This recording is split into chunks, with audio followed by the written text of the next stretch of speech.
इस्लामाबाद में आपको कहते हैं खुशामदीद। और आज वफाकी काबीना के बड़े-बड़े फैसले सामने आए हैं। सबसे पहली खबर कि जनरल आसिम मुनीर को जो है वो फील्ड मार्शल के ओहदे पर तरक्की दे दी गई है।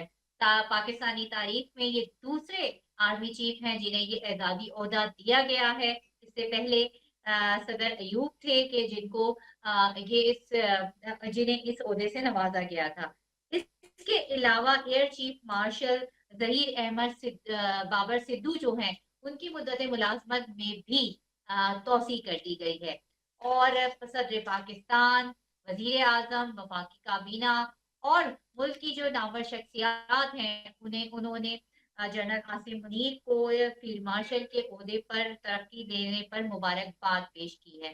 यकीनन इसका इम्पैक्ट जो है वो इंडिया पर भी पड़ा होगा। और ऑपरेशन बनियान मंसूर में जो कामयाबी हासिल की है, जिस तरह उसकी प्लानिंग की थी, उसका जो तमाम तर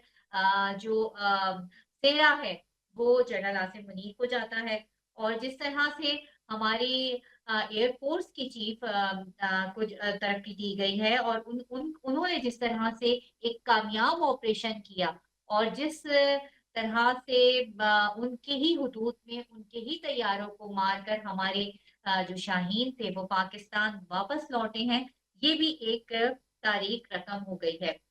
इसके अलावा अब जो पाकिस्तान डिप्लोमेटिकली इतना ज्यादा मजबूत हो गया है, उस पर भी आज हम बात करेंगे। और इसकी लॉबिंग जो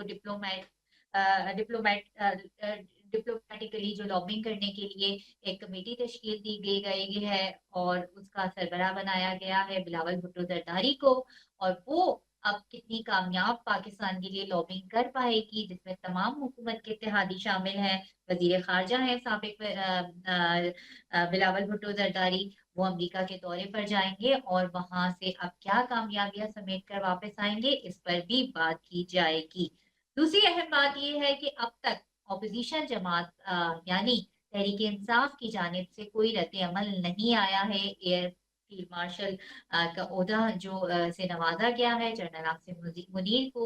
और आज बहुत अरसे बाद जो है पीटीआई लीडर्स की, जिसमें सलमान अकरम राजा और दीगर शामिल हैं, डॉक्टर बैरिस्टर जफर जो शामिल हैं, उनकी आज कई अरसे बाद जो है वो जेल में मुलाकात हो गई। ज्योति मल्होत्रा के ऊपर भी हम बात करेंगे कि जो यूट्यूबर हैं और जिनको इस इल्जाम में गिरफ्तार किया गया था कि वो पाकिस्तान के लिए जासूसी कर रही थी, मगर जब उन्हें बॉर्डर पे पकड़ा गया तो उन्होंने खुद का तारुफ बीजेपी की कारकुन की हैसियत से कर पाया। ये तमाम तर मामलात है और पाकिस्तान में क्या चल रहा है। पाकिस्तान की सियासत में एक और शोशा छोड़ा गया है क्योंकि एक जंग का माहौल बना हुआ और अभी तक हम अपनी कामयाबी को, जिसे कहते हैं, डिस्कस कर रहे हैं, एंजॉय कर रहे हैं। और जाहिर है कि आज काबीना ने जो फैसला किया है ये एक पाकिस्तान की तारीख एक बड़ी डेवलपमेंट है। लेकिन जो है वो कुछ पाकिस्तान की अंदरूनी सियासत में भी हम देखते हैं कि खलबली सी मची हुई है और तहरीक इंसाफ ने एक शोशा छोड़ा है तहरीक अदम एतमाद का। और अब तक जो तहरीक इंसाफ ने जितने भी कार्ड खेले हैं, चाहे वो एहतजाज हो या एस्टैब्लिशमेंट से बात का हो या कोई भी जो अब तक उनके कार्ड जो खेले गए हैं, ग्रैंड ऑपोजिशन अलायंस का कार्ड जो खेला था, वो सब उल्टे पाकिस्तान तहरीक इंसाफ के गले में आकर पड़े हैं। और अब देखना ये है कि ये जो बात की जा रही है, जो बात की जा रही है जिस पर तहरीक इंसाफ कह रही है कि हम तहरीक अदम एतमाद लेके आएंगे इत्तेहादियों को मिलाकर, क्या इसमें इनकी रही सही इज्जत भी चली जाएगी या वाकई वो कामयाब हो पाएंगे? कामयाबी के चांस कम लग रहे हैं। इस वक्त हम आपको जो है वो सुनाते हैं। मैंने कि जैसे अभी बात की इंडियन यूट्यूबर जो थी मल्होत्रा की, कि जो बॉर्डर से पकड़ी गई थी और उन्होंने अपना तारुफ करवाया कि वो बीजेपी की जो है वो कारकुन है। तो अभी उनका शॉर्ट सुनते हैं और फिर उसके बाद हम वापस आते हैं। लीजिए यहाँ से अभी करेंगे भाई अपना इंडियन, लीजिए पासपोर्ट हाथ में और अपना चलेंगे अभी। हाँ जी सर, चलेंगे अभी यहाँ से। BSF security clear, Haryana BJP, Haryana BJP. चाहिए हमारे को तो। चलो जी, तो ये हो गया भाई अपना जी, आपने देखा कि अब बीजेपी गवर्नमेंट पाकिस्तान की इन कामयाबियों के बाद खुद इतना ज़्यादा बौखलाई हुई है कि अब उन्होंने अपने ही लोगों को पकड़ना शुरू कर दिया है और अपने ही लोगों को पाकिस्तानी जासूस कहना शुरू कर दिया है। बेसिकली नाकामी का जो उन्हें धचका लगा है, वो लगता है कि बीजेपी के सीधा दिमाग पे जाके लगा है। और जिस तरह की हमने देखा कि किस तरह से ज्योति मल्होत्रा ने अपना तारुफ कराया कि वो जो है वो उनको जो पकड़ा गया, इंडिया के अंदर गिरफ्तार किया गया था कि वो पाकिस्तान के लिए जासूसी कर रही हैं। मगर जब थोड़ी इन्वेस्टिगेशन की गई तो उन्होंने अपने मुंह से जो अपना तारुफ कराया, तो ये तो इंडिया को खुद उल्टी ही पर मुंह की खानी पड़ी। तो ये तो हालात है। और अब आज जो काबीना का जो फैसला हुआ है, जैसे मैं अभी पहले कह रही थी कि इसके जो असरात है, इसका जो इम्पैक्ट है, वो इंडियन गवर्नमेंट पर किस तरह पड़ेगा। अभी और चीखें निकलेंगी, अभी और बहुत कुछ सहना बाकी है इंडिया को।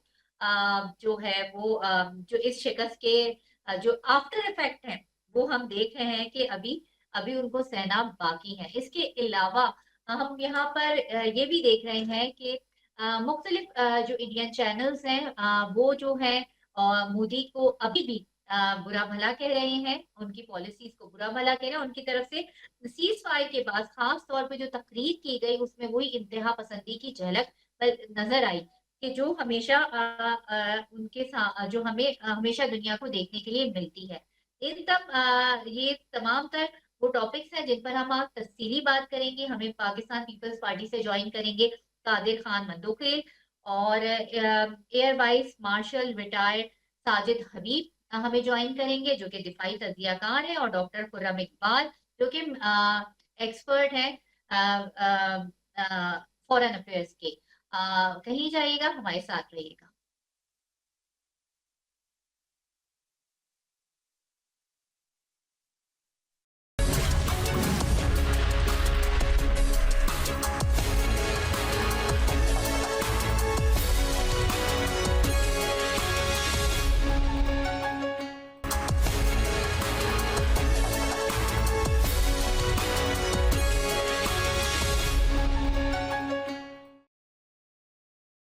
Welcome back. और जैसे कि ब्रेक से पहले मैंने आपको कहा था कि पाकिस्तान पीपल्स पार्टी के सीनियर रहनुमा हमें ज्वाइन करेंगे, कादिर खान मंदोखेल। सर, प्रोग्राम में आपको वेलकम करते हैं। और आज ये एक वफाकी काबीना की एक अहम फैसला सामने आया है। जनरल आसिम मुनीर को फील्ड मार्शल के ओहदे पर तरक्की दे दी गई है। इसके अलावा एयर चीफ जो है उनकी भी मुद्दत मुलाजमत में तरक्की जो है इजाफा कर दिया गया है। क्या कहेंगे सर सारी डेवलपमेंट में कि इतनी बड़ी पाकिस्तान को कामयाबी मिली, जिसके जो असरात हैं वो अब हमें नजर आना शुरू हो गए हैं, और दुनिया भी देख रही है कि किस तरह हम इस कामयाब ऑपरेशन की प्लानिंग करने वालों को सराहा रहे हैं, पूरी कौम सराहा रही है। बहुत शुक्रिया। देखिए, पाकिस्तान की तारीख में ये दूसरी मर्तबा एक फील्ड मार्शल अयूब खान को मिला था, और इस वक्त आर्मी चीफ आसिम मुनीर को मिला है। और इंडिया में 1971 के बाद जो है ना, वो सादिक शाह कोई उनका जनरल था, उनको फील्ड मार्शल बना दिया है। तो ये इस बात की जरूरत भी थी कि 2025 का जो जंग है वो पाकिस्तान जीत चुका है और पूरी दुनिया उसको सराहते हैं। और ऐसी सूरत हाल में तो क्रेडिट जाता है पूरा आर्मी चीफ को, क्योंकि उन्होंने पूरे मैनेज किए हर तरह से उसको मैनेज करके। और इंडिया जो तवक्को कर रही थी, जो ये समझ रही थी कि शायद हम हमला करेंगे, वो इस हमले की काबिल नहीं होंगे, तो वो तो मुंह तोड़ जवाब दे दिया है। तो मैं समझ रहा हूँ कि ये वक्त की जरूरत थी और उनको फील्ड मार्शल बनाने का। हम्म। अच्छा, सर, एक और भी बड़ी एक अहम डेवलपमेंट है कि बिलावल भुट्टो जरदारी की सरबराही में एक कमेटी तश्कील दी गई है, जो पूरी दुनिया में पाकिस्तान के लिए जो लॉबिंग करेगी। अभी आफ्टर ये जो हमें जो एक सक्सेस हासिल हुई है और पाकिस्तान का एक नया चेहरा सामने आया है, अब आपको क्या लगता है कि पाकिस्तान जो है वो अपने सिफारती ताल्लुकात अब और ज्यादा बेहतर कर पाएगा, और खास तौर पे मसला कश्मीर, जिस पर पाकिस्तान पीपल्स पार्टी ने हमेशा बहुत ज्यादा आवाज उठाई है, अब उसको दोबारा से जो बीच में हमने देखा था कि कम हो गई थी और उस पर बात नहीं की जा रही थी, तो अब उस पर बात की जाएगी, और जो है ये कमेटी अब कामयाबियां लेकर फिर वापस वतन लौटेगी।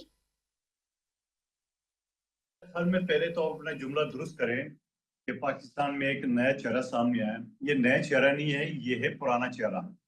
आपको याद होगा पिछली हुकूमत ने, जहाँ पीटीआई की हुकूमत ने चीन से हमारे ताल्लुकात खराब कराए, सऊदी अरब से खराब कराए, हिंदुस्तान से तो पहले से खराब थे, बाकी दुनिया यूरोप से हमारे ताल्लुकात बिगाड़ दिए। तो ये बिलावल भुट्टो जरदारी साहब भी वजीर खारजा थे, जिन्होंने न सिर्फ उस सीपेक को दोबारा शुरू कराया, बल्कि उन्होंने जो जीएसपी प्लस का जो हमें वो मिलती है, फवायद मिलते हैं यूरोप से, वो उनको बहाल कर दिए है और पाकिस्तान को ग्रे लिस्ट से बाहर निकाल दिए। तो ये सारे तो कामयाबी आपके सामने है बिलावल भुट्टो जरदारी साहब की, और 16 महीने की वजारत खारजा की जो कारकर्दगी है, टोटल 16 महीने, ज्यादा अरसा भी नहीं था।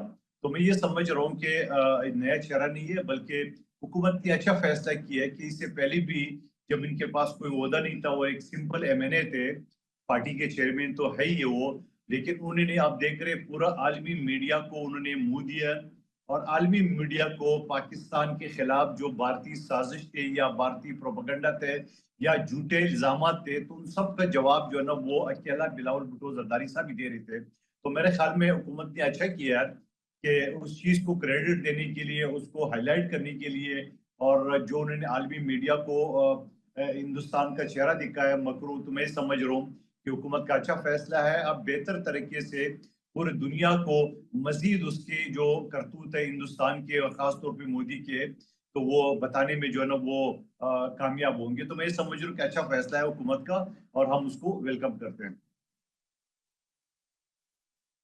लग रहा है कि अब पाकिस्तान और अमेरिका के ताल्लुकात जो हैं इस इवेंट के बाद अब मजीद बेहतर हो जाएंगे।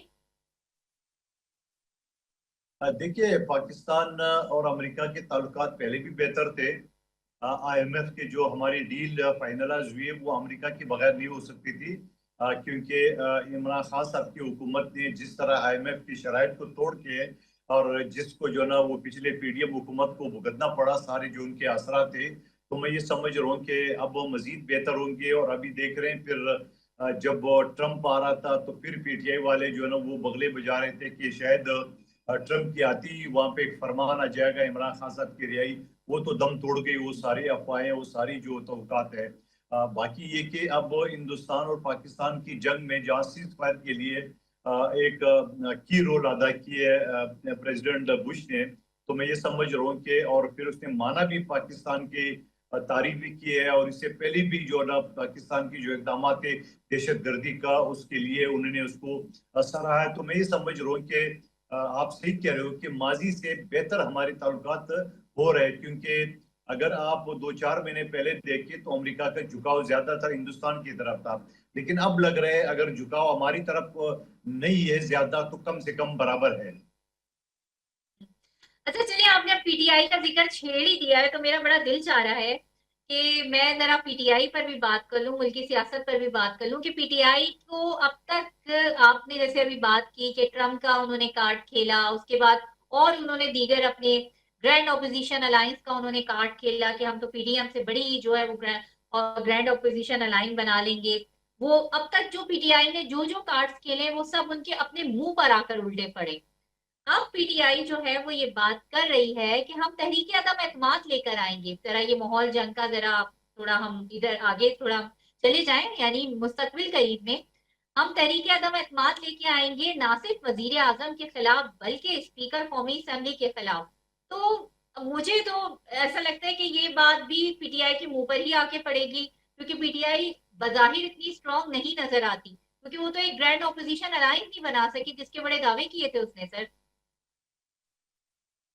देखिए, मेरे ख्याल में पीटीआई जो ना वो ड्रामा कर रही है, और पूरा पाकिस्तान को और खुद पीटीआई के वर्कर्स को वो धोखा दे रही है। उसकी वजह ये है कि उनको अच्छी तरह पता है कि उनके तादाद इनके इतने शुमार नहीं है, आदाद शुमार जो हुकूमत को यानी वज़ीर आज़म को घर भेज सके। हम वज़ीर आज़म के लिए 169 वोट दरकार है, और इस वक्त 200 प्लस वोट हुकूमत के पास है। और फिर इस वक्त आप देख रहे हैं कि हुकूमत की और पीपल्स पार्टी के ताल्लुकात बेहतर हुए हैं। और आप अगर जिस जंग से पहले, भारत के साथ जंग से पहले अगर आप देख रहे हैं कि तो पीपल्स पार्टी के ताल्लुकात इंतहाई खराब थे हुकूमत के खिलाफ के साथ। और उस सूरत हाल में मैंने तो एक दो टॉक शो में भी ये बात की है कि पीटीआई के लिए तो अच्छा मौका है कि वो तहरीक अदम एतमाद पेश करे। तो क्या वो बात पीटीआई ने नहीं सुनी? क्या पीटीआई की खुद अपनी अकल काम नहीं कर रहे थे? जहां हमारी ताल्लुकात बिगड़े हुए थे केनाल के इशू के ऊपर, बाकी मसाइल के ऊपर, तो हम तो हुकूमत को किसी तौर पे वोट देने को तैयार नहीं थे। उस वक्त तो पीटीआई सोई भी थी। और आज जो जागी है तो ये सिर्फ अपने आप को और अपने कारकुनों को धोखा दे रही है, उसके अलावा कुछ नहीं। क्योंकि उनके पास आदाब शुमार नहीं है तो ये वैसे ही उनको जो है ना वो नाकाम होंगे ये आदम एतमाद की तहरीक। अच्छा कादर साहब, एक चीज और भी देखने में आई और बड़े अफसोस की ये बात है कि हमने रमजान में जब देखा, आप के साथ बल्कि एक शो भी किया था, उसमें भी ये बात कही थी कि जब कौमी सलामती कमेटी का इजलास हुआ, जब बलूचिस्तान में दहशतगर्दी हो रही थी, उस वक्त भी पीटीआई नहीं गई उस कमेटी के अंदर। और फिर उसके बाद भी एक दफा हुआ जब पाकिस्तान पे जंग मुसल्लत करने की बात हो रही थी, फिर पीटीआई उसमें शरीक नहीं हुई। और अब एपीसी का जब वो मुतालबा कर रही है तो एपीसी में भी ये कहा जा रहा है कि जब तक हमारे जो है वो कायद को या हमारे बानी पीटीआई को नहीं शरीक किया जाएगा, हम उसमें नहीं जाएंगे। तो इस मौके पर भी पीटीआई की जो एक वो हार्ड लाइन थी हुकूमत के साथ, वो बरकरार रही है। देखिए, मेरे ख्याल में पीटीआई जो है ना वो गलती तो कर रही है, साथ साथ हुकूमत भी गलती कर रही है। उससे पहले जो मीटिंग बुलाई थी पीटीआई को दावत नहीं दी है, बाद में उसको दी है, जो कि इनकार किया है। आज भी अगर बिलावल भुट्टो जरदारी साहब की सरबराही में जो कमेटी बनाई, जो दुनिया भर में पाकिस्तान के लिए सफारतकारी करेंगे और दुनिया को कन्विंस करेंगे, ऐसे मौके पे इनको पीटीआई को भी दावत देनी चाहिए कि आप आइए, इस कमेटी का हिस्सा बने। वो कि उनको उन्हें बनना नहीं था किसी सूरत में, मैं एडवांस में कह रहा हूँ कि वो किसी सूरत में नहीं बनते, मगर कम से कम कौम के सामने और इस हालाती जंग में इनका अपना मकरू चेहरा तो आवाम के सामने आ जाता। तो मैं समझ रहा हूँ हुकूमत ने गलती कर दी है। और माजी में आप देख रहे हैं जहां उस वक्त भी जो सूरत दहशतगर्दी की थी और कौमी सलामती की मीटिंग में खुद इमरान खान साहब की हुकूमत में वो शमूलियत नहीं कर रहे थे, इस वजह से कि बकौल इनके कि मैं अपोजिशन के जो है ना वो चेहरा नहीं देखना चाह रहे। आज भी मैं कई शो में, कोई एक टॉक शो में भी आप मुझे नहीं बता सकती है जहां मैंने पीटीआई के साथ मुज़ाकरात की मुखालफत की। मैंने हमेशा की है। इवन की इस जंग में भी जहां गौर खान ने यह बयान दिया था कि पीटीआई जो है ना पहले खान साहब को रिहा करो और फिर मुल्क की एकजहती की बात करो। अलीमा बीबी ने जो बयान दिए और खुद जो है ना वो जनरल अयूब खान के पोते उमर अयूब ने जो बयान दिया है कि पाकिस्तान के पास तो टैंकों में पेट्रोल डीजल नहीं है, पाकिस्तान के पास साथ तो मिसाइल नहीं है। तो मैं ये समझ रहा हूँ कि इन सारी चीजों के बावजूद मैं ये कहूंगा कि उनको साथ मुज़ाकरात एंगेज करने चाहिए। हम पीपल्स पार्टी, हम कभी भी इस बात के कायल नहीं है कि किसी को गदार कहे, किसी को काफिर कहे। हम कहते हैं नहीं, पाकिस्तानी है, अगर रास्ता भटक किया उनको आप कन्विंस कर दे, उनको टेबल के ऊपर ले आए और यहाँ पे उनके साथ बातचीत कर रहे हैं और उनकी बातें भी सुन ले, अपनी बात भी कर रहे हैं, क्योंकि ये सारी चीजें आवाम के सामने आना चाहिए। क्योंकि उनका जो प्रोपेगेंडा सेल है या उनका जो डिजिटल मीडिया सेल है तो वो बड़ा स्ट्रॉन्ग है। वो पीपल्स पार्टी से भी स्ट्रॉन्ग है, वो नून लीग से भी स्ट्रॉन्ग है और वो हजारों के तादाद में, कुछ 40,000 बता रहे हैं कि उनको बकायदा पुख्तनख्वा हुकूमत पेमेंट कर रही है। तो ऐसे सूरत हाल में फिर ओवरसीज को उन्होंने जो गुमराह किया है, तो मैं ये समझ रहा हूँ कि उनका जो मीडिया है, सोशल मीडिया है, वो स्ट्रॉन्ग है। तो सोशल मीडिया के जरिए जो अपने कारकुनों को गुमराह कर रहे हैं, हुकूमत का इसका अल्टरनेट सोचना चाहिए, हुकूमत को उनको एंगेज करना चाहिए, हुकूमत को उनके साथ दावत देना चाहिए। क्योंकि दावत तो उससे रिफ्यूज करना ही है। जब दावत रिफ्यूज करेंगे तो फिर इनकी जो सोशल मीडिया गैंग है वो नाकाम होंगे। बल्कि आप बिल्कुल वजह फरमा रहे हैं। शिबली फराज ने जो है वो अभी सेनेट का इजलास हुआ था, उसमें धुआंधार तकरीर की थी। उन्होंने कहा कि हमें सारे डायलॉग्स के अंदर एंगेज नहीं किया गया, जिस पर गालिबन हुकूमत की जानिब से जवाब भी दिया गया कि जो है वो हुकूमत के इसमें इत्तेहादी शामिल है, जब पार्लिमानी वक्त जाएगा तो उसमें हम आपको जरूर शरीक करेंगे। मगर फिर वही आप वाली बात आ जाती है कि हमें पक्का यकीन है कि पीटीआई जो है वो नहीं जाएगी इसमें भी। नहीं नहीं नहीं नहीं, बेनजीर, आप पूरे शबली फराज की गुफ्तगू पूरा सुन लिए। उन्होंने साथ में ये कहा है कि हमें दावत नहीं दिया है, मगर फिर साथ में ये भी कहा है कि हमने इनके साथ नहीं बैठना है। उसी गुफ्तगू में, उसी सांस में उन्होंने ये भी इनकार कर दिया कि हमने इनके साथ नहीं बैठा है। ये फॉर्म 47 की हुकूमत है। तो मैं समझ रहा हूँ कि हुकूमत ने ये मौका ज़ाया कर दिया और उनको एक मौका दे दिया है ताकि वो हुकूमत के खिलाफ जो ना वो कीचड़ उछाले, तो ये गलती तो कर ली हुकूमत ने। बस सर फिर कोई बात हो गई, चिट भी अपनी पट भी अपनी। बहुत बहुत शुक्रिया कादिर मधुखिल साहब आपका कि आपने हमें ज्वाइन किया। और इस वक्त हमें वक्त कहा जा रहा है ब्रेक का, ब्रेक पे जाते हैं और फिर जल्दी से वापस आते हैं।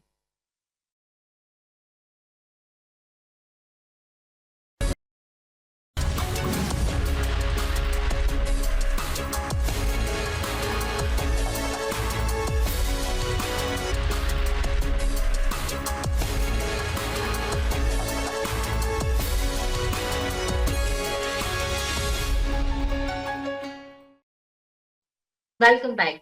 और ब्रेक से पहले जैसे हम बात कर रहे थे पाकिस्तान की कामयाबियों की, और पाकिस्तान की कामयाबियों का जो सेहरा है वो हमारी एयरफोर्स के सर भी जाता है कि जिस तरह पाकिस्तान एयरफोर्स के जो हमारे शाहीन थे वो उन्हीं की हुदूद में, यानी भारत की हुदूद में ही भारत के तैयारों को गिरा कर कामयाबी के साथ गाजी बनकर अपने वतन में वापस लौटे। इस वक्त हमें ज्वाइन किया है air vice marshal retired Sajid Habib sahab. Sajid साहब आपको प्रोग्राम में वेलकम करते हैं।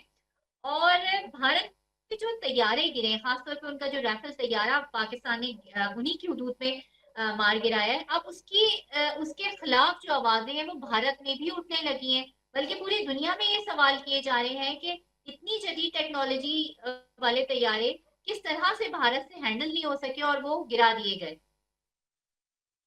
आपने कहा राफेल तैयारा गिराया, नहीं, राफेल तैयारे गिराए। पहले बात तो ये तो सही है कि राफेल तैयारे गिराए, हमने 3 राफेल तैयारे गिराए exactly, तो देखिए, जब शुरू में ये गिरे तो लोगों ने कुछ हमारे भी लोगों ने सवालात किए कि जी उनका मलबा कहाँ है, रैकेज कैसे है, क्योंकि उनको अभिनंदन का याद था, उसका रैकेज भी था, वो भी था। तो हमने कहा भाई हमने उनको अपनी तरफ आने ही नहीं दिया, और हमारे पास वेपन्स हैं कि हमने उनको उनके मुल्क के अंदर रहते हुए, फजाई हुदूद में रहते हुए वहां पे मारा है। तो जहां तक मलबे का सवाल है तो मलबा उनके लोगों के पास है। और अब आपने देखा हुआ कि डेली कोई ना कोई उनकी अपनी ही लोकल लोगों की बनाई हुई वीडियोस आ रही हैं जिसमें वो शो कर रहे हैं कि मुख्तलिफ रैकेज पड़े हुए हैं। कल बठिंडा की एक मैं देख रहा था वीडियो, जिसके पास, जो हमने कहा कि बठिंडा के पास शूट डाउन किया एक राफेल को, एक जहाज को, वो उनके लोकल कर रहे थे। तो बात यह है कि राफेल वाकई ही एक 4th जनरेशन, बल्कि 4.5 जनरेशन का एक बड़ा ही जबरदस्त जहाज है, और उसकी वेपनरी, उसके जो एवियोनिक्स है, सब बड़े कमाल के हैं। लेकिन बात वही है कि जब एक पूरी टीम वहां पे थी और एक पूरी टीम हमारी तरफ थी, अगरचे हमारी टीम तकरीबन 1/3 थी उनकी टीम का, लेकिन जो इंटीग्रेशन थी और जिस तरह उसको यूटिलाइज किया, उससे सारा कुछ हुआ। ये सिर्फ इससे फर्क नहीं पड़ता कि आपके पास जहाज कौन सा है, आप उसको मैनेज, बैटलफील्ड को कैसे मैनेज कर रहे हैं। तो फिर रिजल्ट सारी दुनिया ने देखा। अब तो छठा भी कंफर्म हो गया कि वो मिराज 2000 था।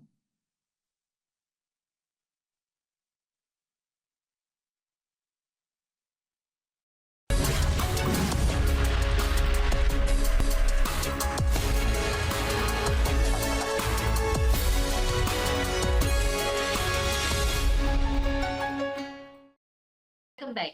और ब्रेक से पहले हम बात कर रहे थे साजिद हबीब साहब से। अच्छा साजिद साहब, आपने बड़ी इंटरेस्टिंग बात की कि हमने एक राइफल तैयारा नहीं गिराया, तैयारे उनके गिराए हैं, जिसकी वजह से खुद भारत में हमने देखा है कि उनकी एयरफोर्स पर, उनकी आर्मी पर सवालात उठने लगे। ना सिर्फ भारत में बल्कि पूरी दुनिया में सवालात उठने लगे।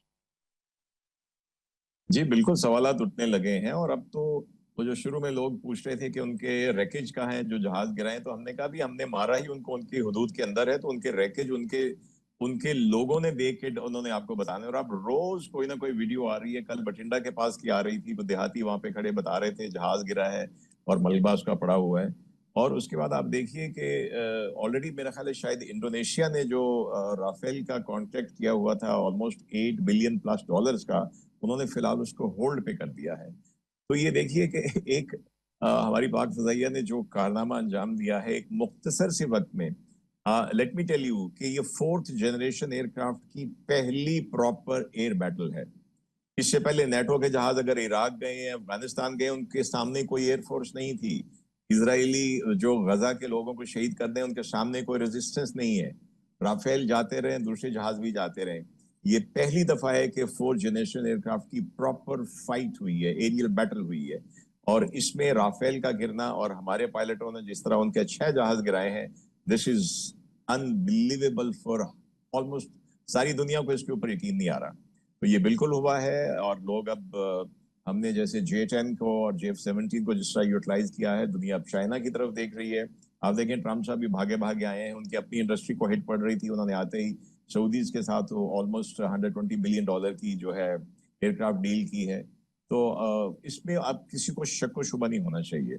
अगर राफेल ना हुआ होता उसको कुछ, तो यकीन उसकी जो मार्केट थी, उसके शेयर्स थे, उसके जो कॉन्ट्रैक्ट हुए थे, उनको कोई असर नहीं होना था। तो that is the global impact of what we have done.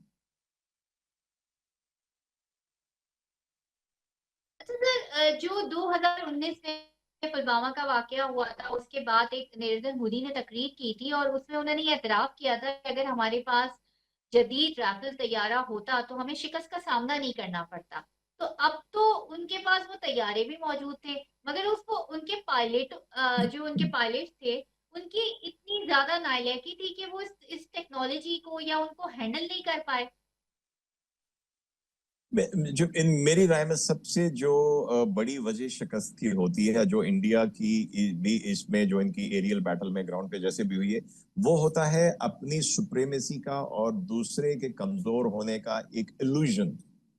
तो वो इस बहुत बड़े इल्यूजन में थे कि मोदी ने कहा राफेल होता तो हम ये करते, तो आपने देखा कि राफेल हुआ, लेकिन उसके साथ जो जब आप Yes. अपने दुश्मन को कमजोर समझते हैं तो वो शिकस्त की तरफ आपका पहला कदम होता है।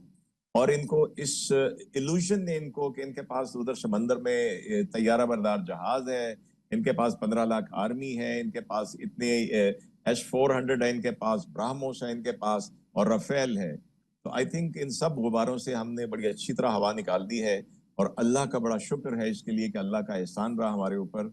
और बिल्कुल आपने कहा उन्होंने बड़े दावे से किया था, तो मेरे ख्याल में तो बहुत बड़ा बोल बोला था।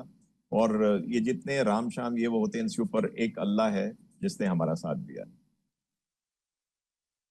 भारतीय जो सेक्रेटरी खारजा है, उन्होंने तो ये कहा है कि ट्रम्प का जो सीज फायर इसमें कोई किरदार नहीं है। उन्होंने इस बात से इनकार कर दिया कि ट्रम्प ने जो मुदाखलत की है और ये जो सीज फायर हुआ है, इसमें उनका कोई किरदार नहीं है। हालांकि जब उनका S-400 तबाह किया है पाकिस्तान ने, तो अंदरूनी जराये की तो यही खबर है कि फिर भारत जो है वो गया अमेरिका के पास, उनके हाथ पैर जोड़े कि प्लीज सीज फायर के लिए आप आ जाइए, वरना हमारे पास तो जी दिफाई सलाहियत ही खत्म हो गई।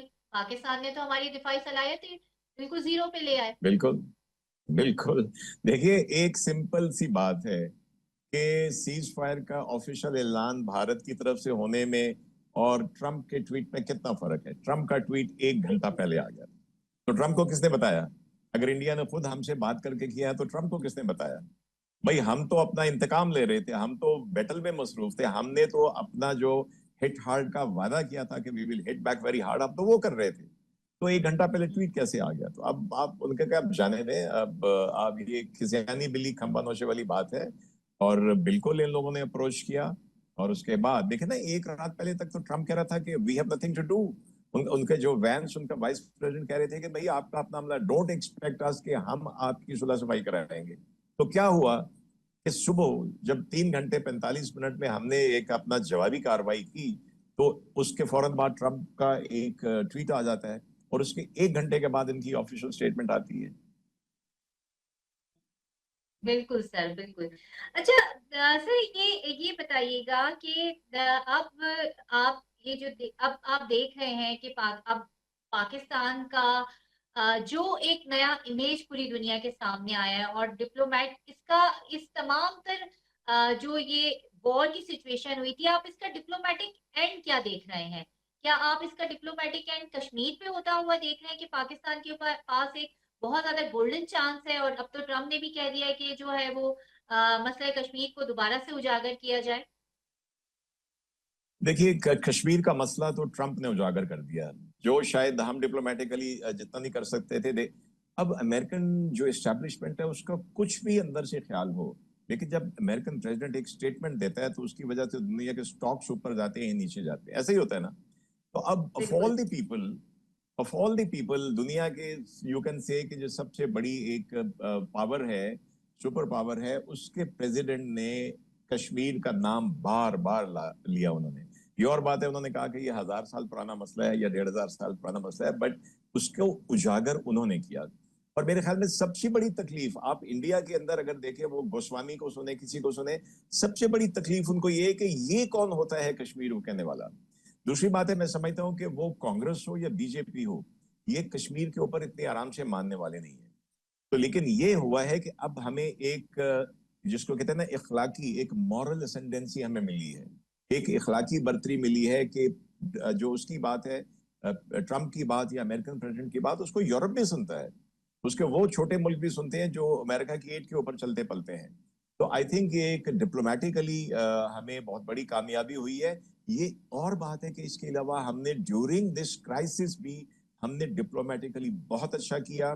आईएमएफ की डील का ओके होना उसकी निशानी है कि किसी मुल्क ने उसकी मुखालफत नहीं की, right in the middle of the battle, और इसकी इंडिया को बहुत तकलीफ थी। तो आई थिंक ये डिप्लोमेटिकली मैं कहूंगा कि पाकिस्तान के लिए इस वक्त बड़ा संभल के आगे जाने की जरूरत है। हमने अमेरिका को नाराज नहीं करना कि बहरहाल ट्रंप ने हमारी फेवर में जो है बहुत अच्छी स्टेटमेंट दी है, और चाइना तो हमारा जो कहते हैं जिगर है हमारा, उसके साथ जो अपने ताल्लुकात हैं, मे बी जैसे मैं समझता हूँ कि 1970-71 में पाकिस्तान ने चाइना और अमेरिका का ब्रेक थ्रू किया था, पहली मुलाकात हमने करवाई थी उनकी। तो शायद हेनरी किसिंजर को जब हमने उसका चू एन लाई के साथ जो पहली मीटिंग उनकी अरेंज कराई थी, शायद मे बी ये हमारे ये इस क्राइसिस के बाद से अमेरिका और चाइना भी आहिस्ता आहिस्ता बेहतरी की तरफ जाए, वो भी रियलाइज करें। लेकिन ना विद इन 24 आवर्स टैरिफ भी उनका सॉर्ट आउट हो गया। अमेरिका ने, जो ट्रंप साहब इतना शोर मचा रहे थे, उन्होंने टैरिफ का मामला भी तय कर लिया। तो व्हाई नॉट, अगर ये चीजें अच्छी तरह एक बेहतरी की तरफ जाती हैं और लोग अपने इकोनॉमिक्स की तरफ आते हैं, हम और इंडिया भी इकोनॉमिक्स की तरफ आते हैं, तो ये बड़ी पॉजिटिव डेवलपमेंट होगी। हमारे वेस्टर्न साइड पे भी बड़ी अच्छी डेवलपमेंट हुई है कि अफगान जो है उनके वजीर खारजा चाइना शायद गए हैं, हमारे इसाक साहब वहां गए हुए हैं। मैं अभी आई इसी एम पर आ रही श्योर। थी। जी जी। ओके, चले, वो जो कि डिप्लोमेसी की बात हो रही है, तो आई एम श्योर कि जी जी। चाइना भी इनको, अफगान गवर्नमेंट को समझाएगा कि आपकी भलाई भी पाकिस्तान से अच्छे ताल्लुकात रखने में है, और उसके लिए बहुत जरूरी है कि वो जो हाइड आउट्स है वहां पे दहशतगर्दों के, बीएलए के हों या टीटीपी के हों या बीआरए के हों, उनको खत्म करने की जरूरत है। और जहां तक ईरान है, वो तो गुरैव का उसका नाम है, मेजर गुरैव आर्या ने जो बदतमीजी एक ईरानी फॉरेन मिनिस्टर के साथ की है, उसके बाद ईरानी भी सोच रहे होंगे कि एक वक्त था वो कहते थे कि ये पड़ोसी है और वो दोस्त है, तो शायद उनको भी अपने ख्यालात में कुछ तब्दीली लानी होगी। बिल्कुल तब्दीली लानी होगी। अच्छा, हम इस सारे एपिसोड से पहले, पहलगाम एपिसोड से पहले हम ये देखते थे कि जैसे एक खत्ते में इंडिया, वो एक होता है ना कि मैं उसको एक अगर सिंपल वर्ड में कहूँ कि अपर हैंड था, हमेशा एक दादागिरी थी। जी जी मगर अब, जी जी। हाँ जी, बिल्कुल, अगर आप मेरी बात से इत्तेफाक करें, लेकिन अब हम ये देख रहे हैं कि इंडिया को उस मजबूरी के तहत ही सही, मगर अब थोड़ा लो नोट्स पे आना पड़ रहा है। तो आपको लगता है कि जब भी उसको कुछ मौका मिलेगा तो वो फिर पाकिस्तान पे कोई जो है कोई वार करने की कोशिश करेगा, क्योंकि मजबूरी के तहत आना पड़ रहा है, अंदर से नियत वैसी ही है। मैं बिल्कुल 100% इत्तेफाक करता हूँ आपकी इस बात से। हमें बिल्कुल ट्रस्ट नहीं करना चाहिए, खास तौर पे जब तक बीजेपी और बीजेपी में ये हिंदुत्व वाले, आरएसएस वाले लोग बैठे हुए हैं, इनको कभी भी ट्रस्ट। मैं तो टू बी वेरी ऑनेस्ट 2019 के बाद मैं तो हैरान था कि 6 बरस इंतजार कैसे किया इन्होंने वो फैंटास्टिक चाय का बदला देने के लिए। तो ये फिर कर सकते हैं, इसलिए हमें अपने गार्ड्स पे रहना चाहिए।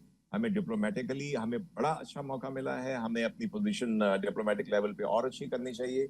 और जहां तक हमारी तैयारी है, तो कोई ये ना समझे कि जो एयरफोर्स ने, आर्मी ने, नेवी ने जितना कुछ अभी दिखाया है, ये सिर्फ टिप ऑफ द आइसबर्ग है, और आइसबर्ग जो है वो बहुत बड़ा होता है। We have that. तो इंडिया को भी समझ लेना चाहिए, बेहतर है कि मिलके बैठो, बात करो और अपने आवाम की भलाई के लिए काम करे। रीजन में जब सुकून होगा, वरना चाइना तैयार बैठा हुआ है। आज ही उसने कहा कि मोहम्मद डैम, उसके ऊपर काम एक्सपेडाइट कर रहे हैं, कंक्रीट डालना शुरू कर दिया, which is a very important part of the construction of the dam. और वरना वो जो एक पानी जो इंडिया चाइना से होके आता है, उसकी गर्दन दबाने के लिए चीन भी वहां पे बैठा हुआ है। तो अगर बेहतरी करेगा तो अच्छी बात है। अदरवाइज ना उसकी बांग्लादेश से बन रही है, ना चाइना से बन रही है, ना पाकिस्तान से बन रही है, ना नेपाल से बन रही है, ना भूटान से बन रही है। और उसके उस साइड पे 7 स्टेट्स में तो बड़े जो है फिसिपोरस टेंडेंसीज हैं, उसमें अलहदगी पसंदगी की तहरीकें चल रही हैं। तो फिर भाई उनको हवा देने वाले बड़े बैठे हुए हैं, आपको बर्दाश्त करना पड़ेगा। अभी आपने बड़ी अच्छी बात की, चाइना से पानी आता है कि वही जो ग्लेशियर से आता है, फिर वो तिब्बत पे आता है के जरिए, फिर वो चाइना से होता हुआ फिर भारत में आता है। इंडस वाटर जी ट्रीटी को जो है वो बहाली के ऊपर भारत आ ही नहीं रहा है। हालांकि डीजीआईएसपीआर की भी जब ब्रीफिंग हुई है, लास्ट ब्रीफिंग अभी हुई है विक्ट्री के बाद, उन्होंने ये कहा है कि 3 तास मंसूबा बहाल ना मुअत्तल करने का मतलब है एक बार फिर जंग करना। इसमें कोई कॉम्प्रोमाइज नहीं है। बिल्कुल कोई कॉम्प्रोमाइज नहीं है। मैं समझता हूँ कि थोड़ा सा वेट करें, वो आ जाएगा।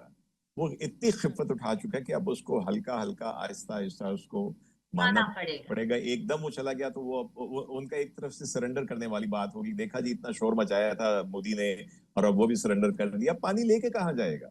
और जो इंडस हमारे पास, जब हमारे पास आता है तो इसका ज्यादा पानी तो हमारे ग्लेशियर से निकल के आता है। तो ये कितना पानी रोकेगा? और बाकी जगहों पे हाँ ये मैनिपुलेट कर सकता है कि हमारे हिस्से का पानी तब दे जब पानी फ्लडिंग की सूरत में हो। लेकिन फिर हमने तो बड़े क्लियरली डिफाइन कर दिया कि पानी हमारी बहुत गहरी रेड लाइन है। बिल्कुल। पानी पानी पर कोई कॉम्प्रोमाइज नहीं है और इस मुआहदे पर कोई कॉम्प्रोमाइज नहीं है। बहुत बहुत